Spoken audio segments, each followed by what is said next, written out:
Iboto para konsehal, Konsehal Tocni Laranyo, number 12 sa balota, walang kupas sa pagtulong. Konsi Tocni Laranyo para sa konseho, subok na natin ang kanyang serbisyo. Walang kupas sa pagtulong, may aksyon talaga, nararapat sa konseho dito sa Victoria. Konsi Tocni Laranyo para sa konseho, subok na natin ang kanyang serbisyo. Walang kupas sa pagtulong, may aksyon talaga, nararapat sa konseho dito sa Victoria. Subok na natin ang kanyang serbisyo, kilalang matulungan kahit nung una pa lang. May pagmamahal sa bawat mga tao, tapat sa paglilingkod kahit nung simula pa lang. Si Konsi Tocni ay para sa Victoria, pag-asa ng bayan at para sa kabataan. Si Konsi Tocni ay maaasahan ng mga seniors at ng kababaihan. Tunay na may malasakit sa bayan niyang mahal, tutugon sa mga panalangin natin at dasal.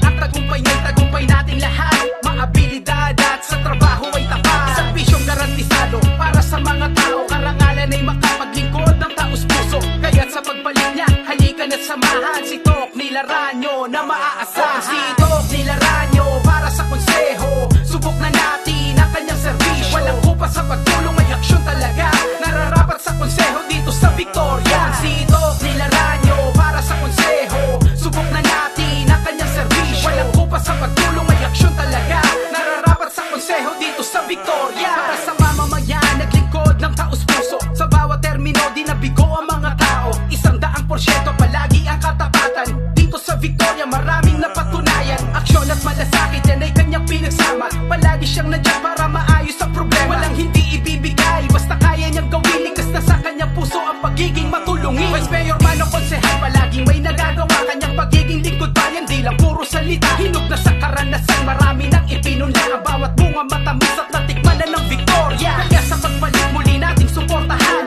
ang aksyon man at tunay na may kakayahan. Number 12 sa balota, Tocni Laranyo, walang kupas sa pagtulong para sa mga tao. Si Tocni Laranyo para sa konseho, subok na natin ang kanyang serbisyo. Walang kupas sa pagtulong, may aksyon talaga, nararapat sa konseho dito sa Victoria. Si Tocni Laranyo para sa konseho, subok na natin ang kanyang serbisyo. Walang kupas sa pagtulong, may aksyon talaga, nararapat sa konseho dito sa Victoria. Si